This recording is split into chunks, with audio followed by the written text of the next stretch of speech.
Hello friends, कैसे हो। मैं हूं आशीष गुर्जर। आप सबका फिर से एक बार स्वागत है हमारे यूट्यूब चैनल द गुर्जर गुरु पे।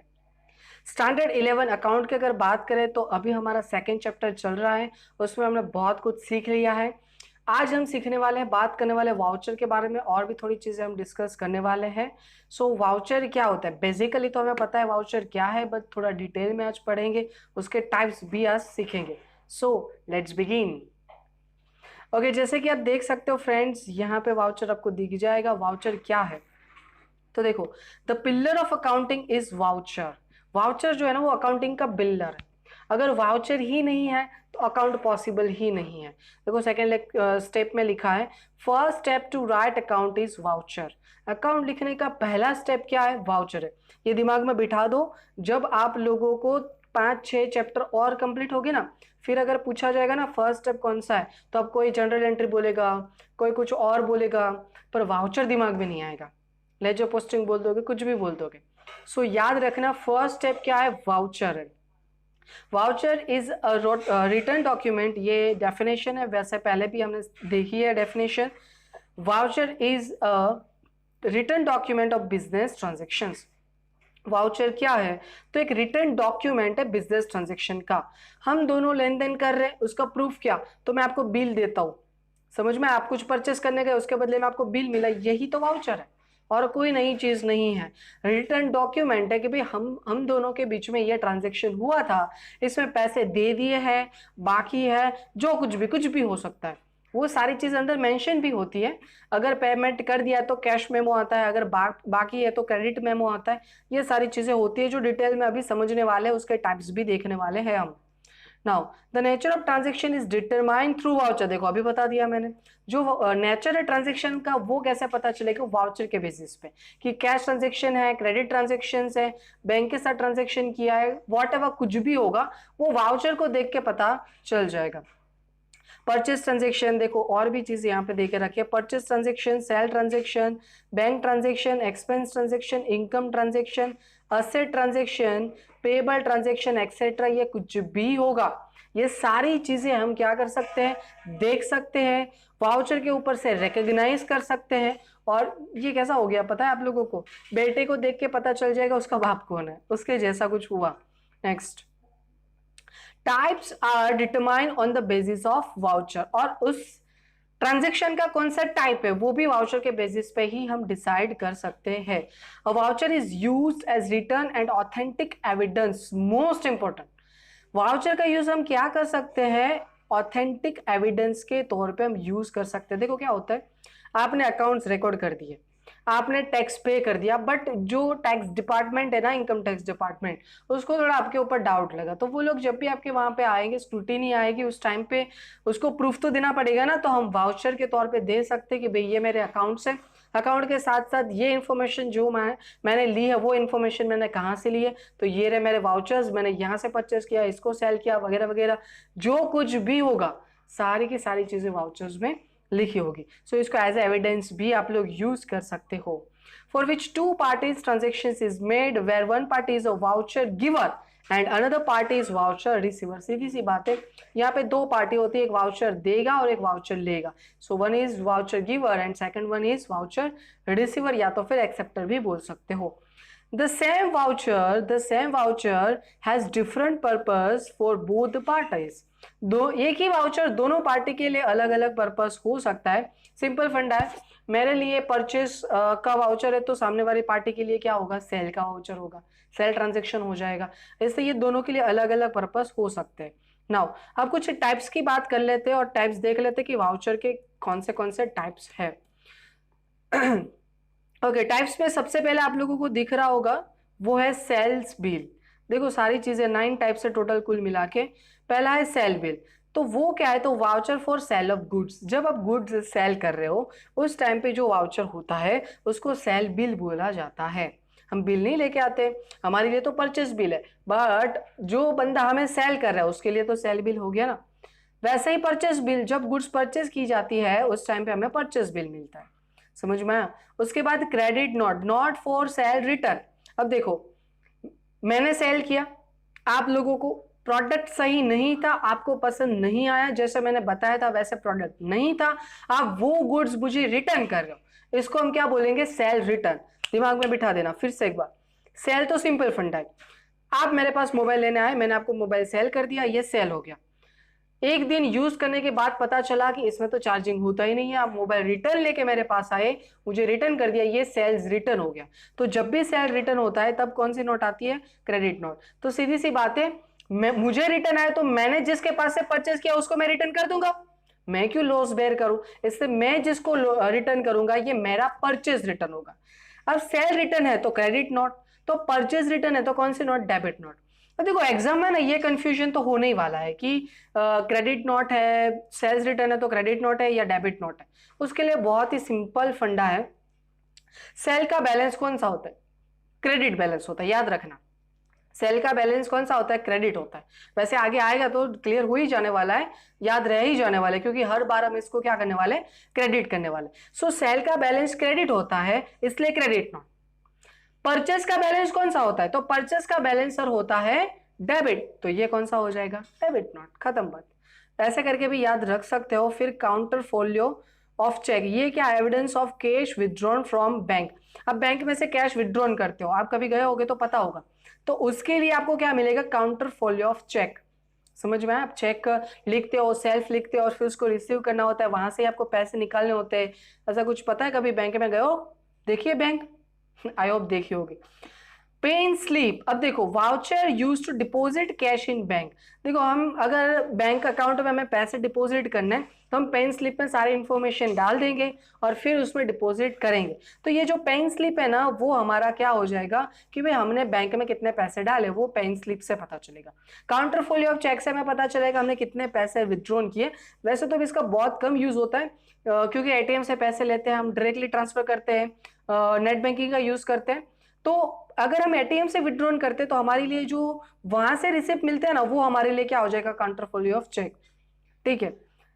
रिसिप्ट इश्यूड, अब देखो return certificate for amount receive, जब हमें अमाउंट मिल जाती है तब हम रिटर्न सर्टिफिकेट जो देते हैं कि भाई पैसे मुझे मिल गए, वो क्या माना जाएगा? रिसिप्ट इश्यू, क्योंकि हमने इश्यू किया ना। तो अब रिसीव किसको बोलेंगे? जब हमें पेमेंट किया जाता है उस टाइम पे। देखो amount certified for amount paid, क्या होगा? Return certificate for amount paid. समझ में आया? इसको क्या बोलेंगे? रिसिप्ट रिसीव्ड, मतलब हमने कुछ अमाउंट पेड किया है। नाउ एक्सपेंस बिल, ये क्या होगा? Evidence of expense paid by cheque और कैश। हम चेक से या कैश से कुछ भी अमाउंट पे कर रहे हैं उसके लिए एक्सपेंस बिल मिलेंगे। ओवरऑल हमारे पास 9 टाइप्स थे। पहला सेल बिल था, जब आप सेल करते हो उस टाइम पे आएगा, चाहे वो क्रेडिट सेल है या तो फिर वो कैश सेल है। सर वो पता कैसे चलेगा? वो पता चल जाएगा, क्रेडिट सेल होता है तो क्रेडिट मेमो होता है और कैश सेल होता है तो कैश मेमो होता है, वो भी कभी ना कभी आने वाला है। परचेस बिल, जब भी आप कोई चीज परचेस करते हो, प्रोडक्ट परचेस करते हो, गुड्स परचेस करते हो, उस टाइम पे आपको मिलेगा। जब आप सेल की गई, आपने जो प्रोडक्ट सेल किए वो रिटर्न आती है, सेल रिटर्न होता है, उस टाइम पे आपको क्रेडिट नोट करके वाउचर मिलेगा और मतलब देना पड़ेगा। और अगर आप वही चीज मतलब आपने किसके पास से परचेस किए, जिसके पास से परचेस किए उसको आप रिटर्न करोगे, तो ये हमारे लिए क्या हो जाएगा? परचेस रिटर्न, और इसके लिए डेबिट नोट होएगा। उसको याद रखने के लिए मैंने बताया, सेल ऑलवेज क्रेडिट होता है उसके लिए credit note, purchase always debit होता है इसलिए उसके लिए डेबिट नोट। फिर काउंटर फोलियो ऑफ चेक, ये क्या होता है? जब आप बैंक में से पैसे विड्रॉल करते हो, कैश निकालते हो, उस टाइम की बात है, तब आपको ये स्लिप मिलेगी, ये वाउचर मिलेगा। और पेन स्लिप कब मिलेगी? जब आप कैश डिपॉजिट करते हो बैंक के अंदर, तब आपको क्या मिलता है? पेन स्लिप मिलता है। उसके बाद रिसिप्ट इश्यूड, इसका मतलब क्या होता है कि हमें किसी बंदे ने अमाउंट पे किया, मतलब हमें पैसे मिले हैं तो हम उसको रिसिप्ट देंगे कि भाई हाँ मुझे पैसे मिल गए। और रिसीव क्या होगा? हमने किसी को पे किया और वो बंदा रिसीव लिखेगा और हमें देगा तो हमें रिसीव्ड होगा, इसलिए ये हो जाएगा एक्सपेंस बिल। कुछ भी एक्सपेंस आपने अगर पे किया है तो उसके लिए एक्सपेंस बिल आएगा। आई होप कि ये सारे के सारे जो टाइप्स है वो आपको अच्छे से समझ में आ गए। अगर फिर भी कोई क्वेरी रहती है तो आप लोग कमेंट में लिखिए। कमेंट में लिखने के बाद अगर छोटा क्वेश्चन होगा, समझ में आ जाएगा, तो मैं उसमें रिप्लाई कर दूंगा। अगर ऐसा नहीं है, बड़ा डाउट है, तो उसके लिए वीडियोस बनाने ही वाले हैं, तो उसमें आपका डाउट सॉल्व हो जाएगा। ठीक है। नाउ अभी हम देखते हैं कंपोनेंट ऑफ वाउचर। जब हम वाउचर जो हमारा होता है ना, उसके अंदर क्या क्या चीजें होनी चाहिए। तो ये नीचे कुछ 8 to 9 थिंग्स दे के रखिए कि ये वाउचर के अंदर होना ही चाहिए। सबसे पहला name and address of voucher issuer.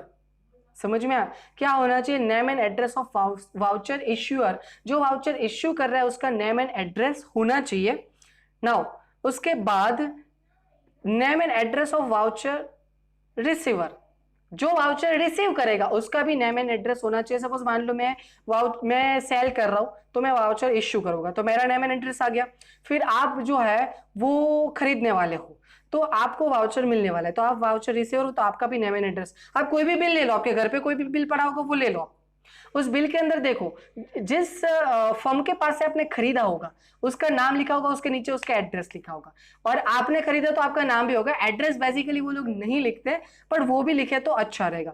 उसके बाद डेट तो सबसे इंपॉर्टेंट, डेट तो होनी ही चाहिए। क्या होना चाहिए? डेट तो होनी ही चाहिए। इससे पता चलेगा कि कोई गारंटी वारंटी है तो उसका टाइम हुआ नहीं हुआ, ये ऑथेंटिक प्रूफ हो जाता था कि भाई इस डेट को ही हमने परचेस किया था। ये एग्जैक्ट प्रूफ रहता है हमारे पास, इसलिए ये भी होना चाहिए। सीरियल नंबर ऑफ वाउचर, ये तो वाउचर में होता ही है, बिल नंबर बोल सकते हो आप। तो ये सीरियल नंबर वाउचर का होना चाहिए कि ये नंबर का वाउचर हमने इश्यू किया है। Amount in figure and words, जो अमाउंट है वो फिगर में भी होनी चाहिए और वर्ड्स में भी होनी चाहिए। सीधी सी बात है, वैसे तो अमाउंट फिगर में लिखते ही है सब लोग, वर्ड में नहीं लिखते, पर वो लिखते तो अच्छा रहता है, कंफ्यूजन ना हो इन फ्यूचर में। क्योंकि क्या होता है, सपोज 10,000 की 1,000 की कोई चीज है आपने खरीदी सेल की, और फिर जो बंदा है रिटर्न करने आता है वो 1 0 बढ़ा दिया तो 10,000 कर दिया तो थोड़ा प्रॉब्लम क्रिएट हो सकता है। इसलिए क्या करो, वर्ड में भी साथ ही साथ लिखते रहो। इसलिए आप देखो पेन स्लिप में आपको वर्ड में भी लिखना पड़ता है। सिग्नेचर ऑफ बिल प्रिपेयर, मैंने प्रोडक्ट सेल की तो मैं बिल बनाने वाला हूं, तो मैंने बिल बनाया तो मैं नीचे अपनी खुद की सिग्नेचर करूंगा। समझ में आया? और मैं ये बिल आपको दूंगा तो आप भी इसके अंदर सिग्नेचर करोगे। ये सिग्नेचर किसका हो गया? रिसीवर का हो गया। अगर जरूरत पड़ती है तो डन, तो रिसीवर की भी सिग्नेचर हम ले लेंगे। तो ये 2 चीज हो गई। उसके बाद टाइप ऑफ वाउचर, देखो टाइप्स ऑफ वाउचर की बात करें तो वो लिखा ही होता है। देखो बैंक में जाते हो पेन स्लिप का यूज एक ही होता है कि पैसा डिपॉजिट करना, तो उसमें लिखने की जरूरत नहीं है। सपोज मैं सेल ही करता हूँ आप लोगों को, तो मेरे पास एक बिल जो बना रहता है वो सेल के लिए ही है, तो उसमें अलग से लिखना नहीं पड़ता है कि ये सेल बिल है। फिर भी लिख देते हैं वो लोग, कैश मेमो लिखते हैं, क्रेडिट मेमो लिखते हैं, वगैरह वगैरह। Other details, each vouchers differ from the other in certain content, thus the other details differ from each other. देखो हर एक वाउचर एक दूसरे से अलग अलग होता है, हर एक फर्म की रिक्वायरमेंट अलग अलग होती है। जैसे जिसकी रिक्वायरमेंट और जैसे जिसकी जरूरत होती है उस हिसाब से वो लोग क्या करेंगे, डिटेल डालेंगे। जैसे कि मेरी बात करूं, मैं मोबाइल के साथ साथ लैपटॉप भी सेल करता हूँ, मैं पीसी भी सेल करता हूँ, तो मैं क्या करूंगा, 3 कॉलम और बना दूंगा। एक लैपटॉप का कॉलम होगा, एक मोबाइल का कॉलम होगा, एक पीसी का कॉलम होगा और एक कॉलम टोटल का होगा। तो ये वाउचर के अंदर मैंने ऐड किया। ये डिपेंड करता है मेरी नेसेसिटी क्या है, उसके हिसाब से मैं ऐड करूंगा। अगर जरूरत नहीं है, मैं सेम टाइप की प्रोडक्ट में मोबाइल ही सेल करूँ तो लिखने की जरूरत नहीं है, पर्टिकुलर में मोबाइल का नाम लिख दूंगा, खत्म हो गई बात। समझ में आया? तो ये जैसे रिक्वायरमेंट है उस हिसाब से हमें क्या करना पड़ता है, वाउचर के अंदर डिटेल डालनी पड़ती है। इवन आप लोगों ने कोई कोई बिल देखा होगा ना, उसमें नोट लिखी होती है नीचे कि कोई रिफंड नहीं मिलेगा आप लोगों को, एज वेल एज ऐसा भी लिखा होगा अगर कोई डिस्प्यूट होता है तो उसके लिए किसको, मतलब अहमदाबाद, सूरत, जो भी एरिया होगा उस कोर्ट के हिसाब से ही आपको, मतलब उसका न्यायालय वो रहेगा इन शॉर्ट। समझ में आया? तो ऐसा सब कुछ लिखा, वो आपकी नेसेसिटी के हिसाब से आपको ऐड करना है। सो फिर से एक बार कंपोनेंट ऑफ वाउचर्स की अगर बात करें तो कितने कंपोनेंट्स हैं? 9 कंपोनेंट्स हैं।